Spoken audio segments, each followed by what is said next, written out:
उद्धव ठाकरेंनी मराठी म्हणून मुख्यमंत्री असताना मराठी माणसाचा घात केला होता. माशेलकर समितीने आपल्या अहवालामध्ये त्रिसूत्री पहिल्या वर्गापासून आणावी, 3 भाषा शिकवाव्या असं जाहीर केलं होतं. आणि तो जी.आर. जो उद्धव ठाकरेंच्या काळामधला होता तो आता देवेंद्रजी फडणवीसांनी तो रद्द केला. आपलं पाप झाकण्यासाठी खरं म्हणजे उद्धवजी ठाकरे हा सगळा प्रयत्न करत होते आणि त्याच्यामुळं पाप झाकण्याचा जर एखादा चित्रपट असेल तो निश्चितपणे शिवसेनेवर उबाठावर निघू शकतो.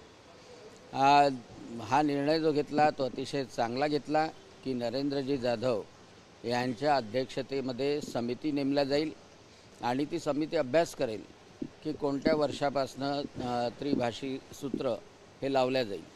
एक महत्त्वाची गोष्ट आहे की आपल्या महाराष्ट्रातल्या मुलांना जर समोर जायचं असेल तर जास्त भाषा त्यांना आल्या पाहिजे. आणि मुंबईमध्ये हे सर्व नेते मंडळी जे आहे स्वतःच्या मुलांना फ्रेंच शिकवतात, स्वतःच्या मुलांना इंग्रजी शिकवतात, मराठीकडे दुर्लक्ष करतात. आमच्या ग्रामीण भागातल्या मुलांनी मराठीसोबतच इंग्रजी का शिकू नये? आमच्या ग्रामीण भागातल्या लोकांनी मराठीसोबतच हिंदी का शिकू नये? त्यांना समोर का जाता येऊ नये? हा सुद्धा प्रश्न आहे. कारण स्वतःच्या मुलांना कधी शिकवायचं नाही मराठीमध्ये. माझा मुलगासुद्धा साध्या मणीबाईसारख्या शाळेमध्ये शिकला होता आणि पार्शल घेऊन शिकला. तर त्यामुळं आपण करायचं अलग आणि बाकीच्या सामान्य ग्रामीण भागामधल्या शेतकऱ्यांच्या शेतमजुरांच्या मुलांना जाणीवपूर्वक पाठीमागे ठेवण्याचा प्रयत्न जर होत असेल तर तो काही योग्य नाही.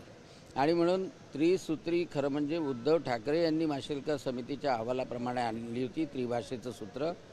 ते पाप झाकण्यासाठी आता मोठी खटाटोप सुरू आहे. त्याला छेद देवेंद्रजी फडणवीस यांनी हा निर्णय घेऊन घेतला. कुठेतरी मोर्चाही रद्द करावा लागेल. यात्रा काढू अशी आता बैठक सुद्धा राज ठाकरे यांची होणार आहे. नाही, खरं म्हणजे हा निर्णय रद्द केला त्याच्यासाठी म्हणजे जो उद्धवजी ठाकरे यांनी माशेलकर समितीचा जो निर्णय घेतला होता तो निर्णय रद्द केला. यासाठी उद्धव ठाकरे यांनी देवेंद्रजी फडणवीसांचा निश्चितच सत्कारच करायला पाहिजे. कारण जो मराठी म्हणून मराठी माणसावर पहिलीपासून जो निर्णय त्यांच्या काळामध्ये माशेलकर समितीने जो घेतला होता तो आता रद्द करण्यात आलेला आहे. तर ती आनंदाची बाब आहे.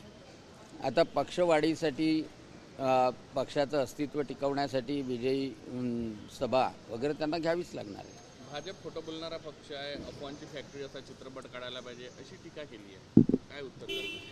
स्वतःचं पाप झाकण्यासाठी खटाटोप करावी लागते. यावर चित्रपट काढायला काय हरकत?